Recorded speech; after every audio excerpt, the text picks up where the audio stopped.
going on YouTube? It is your girl Lauren Finesse, and I am back. And I just wanted to talk about a couple of things. As you can see from the title, I do want to talk about a little bit of the beef sector, the show Harlem. That's kind of what this video is about. Quick housekeeping. Look at this sweatshirt. It's so cute. Don't mind this like butter stain right here. I made some garlic bread, and like I like dropped the butter. I tried to wipe it off, but now it's like kind of hard. So now I'm wearing this sweater in the house, but it says bad bitch. And my best friend bought this for me for Christmas, like last Christmas. And I've only worn it once. And then today I was like, let me just put this on. My cutesy little hair. This is from, where is this hair from? Actually, I don't remember the seller because it was a thing actually with me ordering this fucking hair.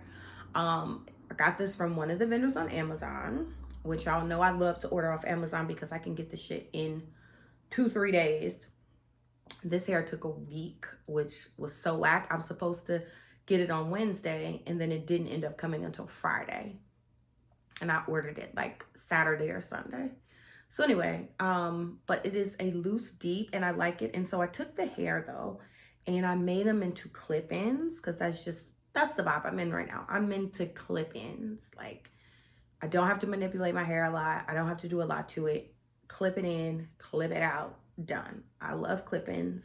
So I made these. These were actual bundles. These were 3 bundles, like a 28. And you can see it's actually like very, very long. It's a 28, a 26, and a 24. And so anyway, that's that. Now to the video. All right, y'all. So yes, so VS is back. Shout out to her. She's back. A lot of people don't think that she ever left and that she's been watching from the bushes. I believe that as well. But good for her. Honestly, good for her. Whatever it is, what it is. I genuinely don't care. But I did want to talk about something that I saw that did like raise my eyebrows and like, wait. And y'all know when I want to say something, I'm just going to come in and just give my little perspective. But I'm not in the beef sector. I just like to watch, but I also have an opinion. I am a content creator. So sometimes I need to have an opinion, or I would like to have an opinion. So I do. But anyway, I was listening to her video today and she was talking about the inception of the beef sector and how when her and her people came from Maddie and Kaya, when they split up, that they were TSCC, and then that's what created the beef sector because people like, you know, she said like people like Sean and other people and some other people that I genuinely don't watch all these people. And I was around before all of that happened, which is why I have a discrepancy with it. Because when they came in, that's actually, I literally took a break from the beef sector for probably 6 months plus, like six months plus. Just because I had shit going on. Like I work, I don't have time to like go through all of this shit. And also, it's so crazy because in 2018 is when I first started working remote. So a lot of times when I was watching the beef sector, I'd be at work listening. That's how I ended up even getting into the reviews. I'll put my review down here if anybody's interested of the first video I made about the beef sector from the bushes, a view from the bushes. And I talked about all of the names that she named and people in her chat named, which were before them. Those are all the people I said in that video. The Bondi Blues, the Forest Rocks, the Ashley Millers, Alexander Rogers, Squeaky Jones, James Caldwell, Sean Bradley, Cemented, Justin J, Adrian, freaking, I used to watch Yours and My Truth, Much Love from Kentucky, always love, much love. I even used to watch Lady Nika because all of those people did reviews on shows. Some of them still do. Like I still watch Ashley. I watch Erica De Niro now, watch Rodney, for people that do the reviews. But at one point, Sean and James stopped doing reviews because they started to do beef sector. They started to get so wrapped up in beef from Blab, from the Fresh Collective, from Vegas Gate. All of those things are what created the beef sector, not when VS came from the Maddie and Kaya. Like when the Maddie and Kaya stuff was going on, the beef sector was already a thing. And I put that in the chat today. I was like, I disagree. That was not, TSCC was not in the inception of the beef sector.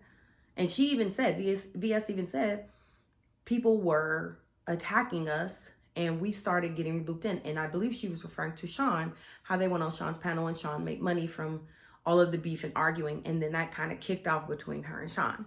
But please be clear, the roasting and the gagging in the beef sector was way before Kaya, Maddie, TSCC, VS.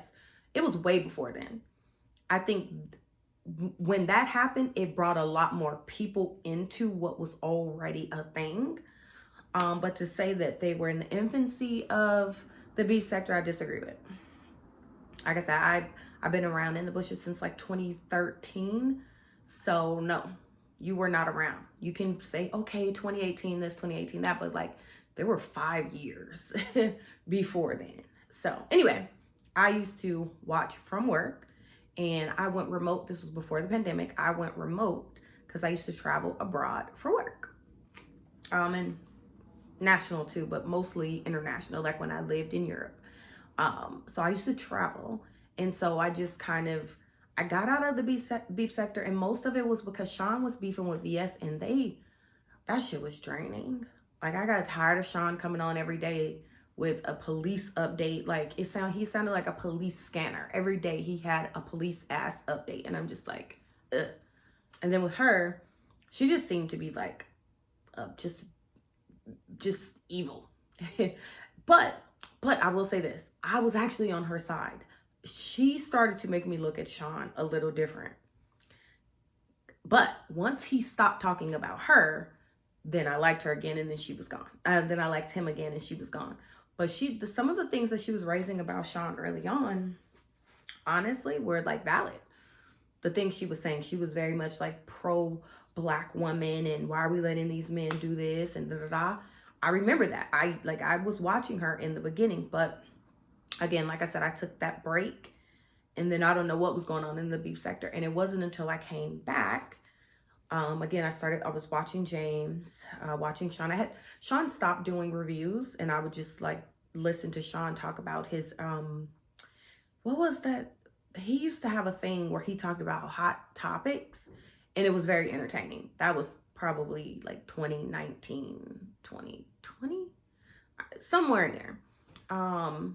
And so I slowly came back into the sector, and then got into Phi when she was beefing with James. And that's when I discovered Phi. So she was doing her, whatever, the creepy series, whatever. That I'd seen that, and I was like, she reminded me of how she came in, not her, but like the situation where she was bringing up valid points against James.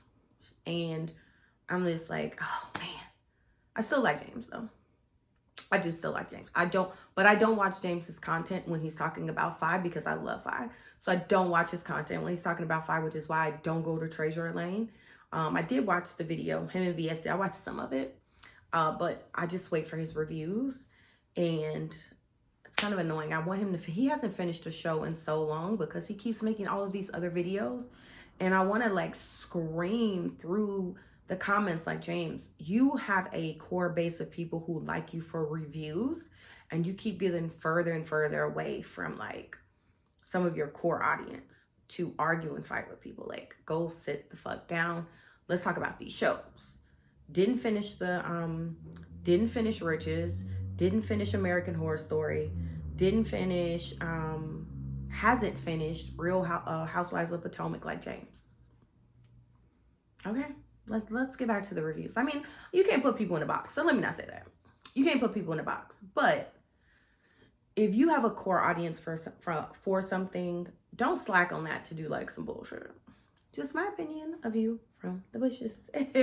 But anyway, last thing on the beef sector, yes, so VS came back. I don't agree that that's when the beef sector started. I thought it was extremely arrogant that all these people in the chat were like, oh my gosh, she's so right. She started the beef sector. It was TSCC. And I'm just like, and then the stuff she was asking, y'all don't remember this, do y'all? Y'all don't. I'm going to tell you, I didn't remember any of it because I wasn't watching that shit. And I think a lot of us who probably came in when I did when we were like Vegas Gate people, we also weren't watching it because it was like, it was stupid and it just was whatever. Anyway, that's that. Good for her. Wait, when Five was talking about her roller rap, y'all, I ain't gonna even go there, but like, it was funny. It was funny though. Anyway, Harlem, the show Harlem. Let's talk about Harlem. Okay, so I don't know if y'all seen season 1 is the show with Megan Good, Tyler Lepley, and some other people. I don't know the light skinned chick, but I've seen her on something else. The dark skinned chick, The Gap, I haven't seen her on anything. She's new. And also the brown skinned lesbian chick, the bald head. Haven't seen those two in anything else. So they're new, I guess. Oh girl gives me like Lena Waithe vibes, the one with the bald head, the lesbian one. But anyway, the show, if you don't know the premise, it's like these 4 friends. They're in New York, Harlem. And I just feel like their lives are so sexually charged. It is like cringy a little bit. Now, don't get me wrong. The show is good. Like season 1 was so good, which is why I was so excited for season 2. Well, not so excited because I just now, it's, I think coming up on episode 3, and I just watched episodes 1 and 2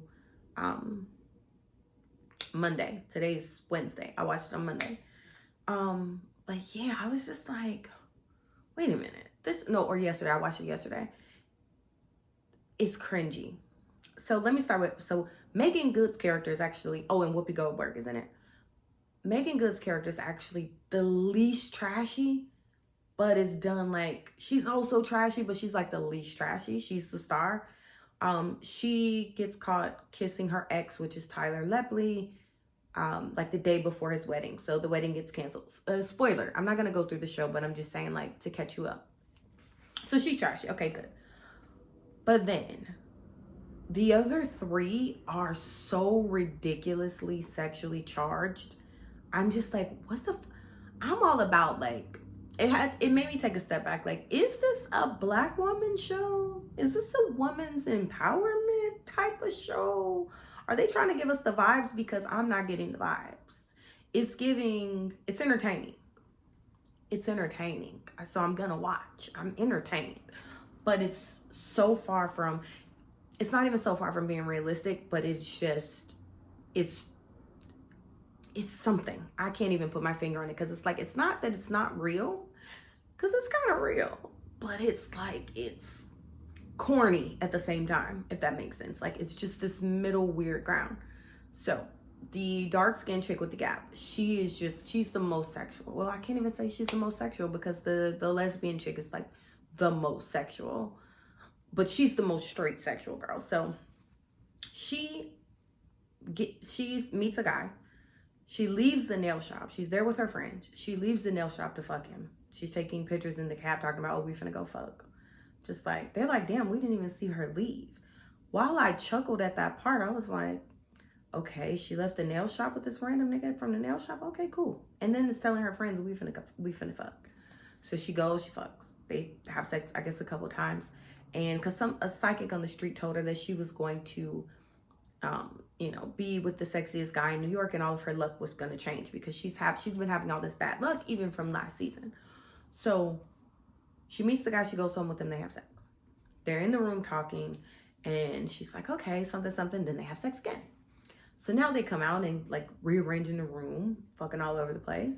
They come out, and there's another even better looking guy doing like pull-ups. It's his roommate. So now she pretends that she has a twin sister so that she can sleep with the roommate, because now the psychic told her she was going to meet a good looking guy. So now she goes from this guy to his roommate. So she says she's a twin so that basically she can come back and fuck him later. So he's like, oh, you a twin? She's like, yeah, I told you, telling the guy she just had sex with. So anyway, she comes back later that night as her twin. She sees the guy she had sex with earlier. He's like, man, you look better than your sister. And she's like, yeah, okay, whatever. So he leaves. And then the roommate's like, yeah, you do look better than your twin.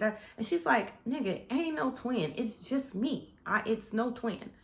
And so he's like, wait, what?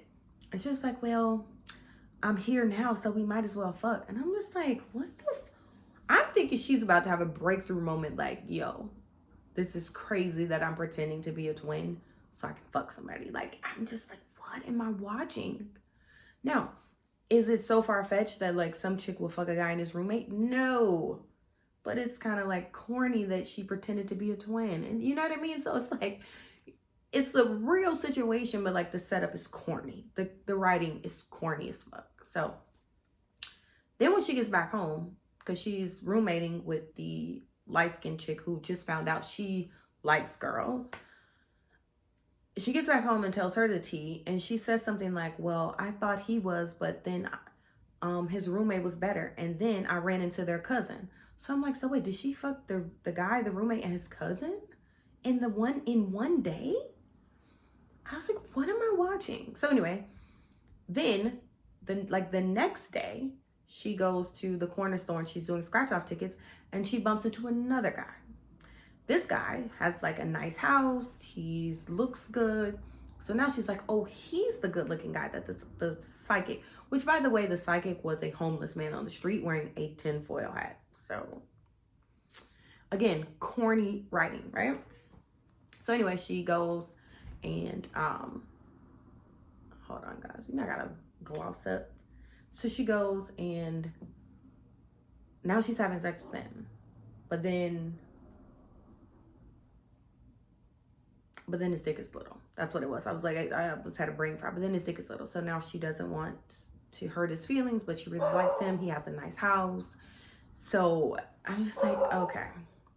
Now the light-skinned chick who is now saying that, don't mind Julio. Now the light-skinned chick who says she's gay now. She just now starts to, Julio! Sorry. She just now decides that she's gay and she's dating like a congresswoman or something. She goes to the store with her gay lesbian friend, the one with the bald head. I don't know her name. I can't think of it. She goes to the store with her at like a sex store, and she spends like $4,500 on sex toys. And I'm like, who spends $4,500? Now she's supposed to be like rich, but last season she was like her money was kind of funny. Like her mom was gonna like cut her off or something. So I'm like, she just spent $45 on dildos. It was just weird.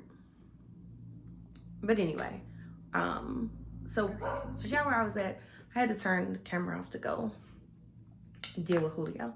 So anyway, I had to bring him to sit him down. So anyway, she goes to the store, she buys $4,500 worth of dildos, and it's just like, that's unrealistic and it's corny. She goes home with the girl, and she's bringing out all these dildos, and it's just like, are you that... The show is getting corny. I'm sorry, season 2 is just, it's entertaining, but it's corny. And then you have the last chick who is the actual lesbian chick, and she's on some site where people, where women are bad-mouthing her, saying she has sex with them, and then she leaves them. And then she meets up with the person, the creator of the website, and then they start having sex. And I'm just like, what's the show about? Because last season it had a plot line. The dark-skinned girl with the gap, she was getting into, she's working on a Broadway show, and, you know, she's an actress, and she used to be famous, and she's down on her luck. Megan Good's character, still solid. She wants to work for the university. She's having dating problems, but she's not, like, doing the most, right, to just, like, be seen and have sex with people. The light-skinned chick was having issues with her mom. She was having money issues. Her business wasn't doing that great. She had a storyline. And the lesbian chick, the bald chick, she also, apparently she had gotten married, and now her ex-husband has come back. Now, she was having sex last season. She was the sexually charged one, and also the dark-skinned chick with the gap, too. But, like, this season, it's only episode 2, and I'm just like, I'm not really feeling it. Sorry, y'all feeling it? Let me know. I'm not feeling it, though. It's corny. That's corny. So anyway, you guys, I am a little tired, which is why I'm like, I'm not super high energy, but I'm just kind of like, I'm tired. It's been a long day. I just restarted my cleanse. Oh, I didn't tell y'all about the like outcome of the cleanse I talked about in my last video.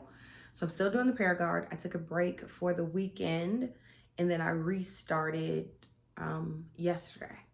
And so I'm just, it helps you sleep at night. But like, I feel like today I had all this energy all day, and then probably like an hour and a half ago, I was like, okay, I'm kind of tired. But that's a good thing because it's forcing me to go to sleep like at a decent time. So I think it's okay, it's 9:15, which is perfect. I'm gonna go to bed 10:30. I'll be fine. So anyway, let me know what you guys think about Harlem. Have you seen Harlem? How do you feel about it? Is it a good show? And if you guys aren't watching that, what are you watching? Let me know, because I'm in the mood for something new. I started watching Love Island UK. Love Island is my show. Love is Blind. Extra episodes are coming back. I think I'm gonna try to review it. I don't know. I don't think I could be that dedicated to review okay. Netflix does like a release of 3 episodes, like 3 at a time. So I'll be able to talk about that block, and then the next block, however they split it up, they're not going to do like every week or every day. So I can keep up with that type of review. So I think we'll do Love is Blind, and we'll do, what's the other one? Love is Blind, and there's another one coming back. We'll talk about it when it comes up. But all right, you guys, please, if you haven't already, please go ahead and like, comment, and subscribe to your girl. It is free $99. Let me know what you think about the beef sector. Let me know if you watch Harlem, or a mixture of the two. If you do both, like me, you can do both. All right, guys, I am signing off, and I will see you guys in the next one. Okay, bye-bye.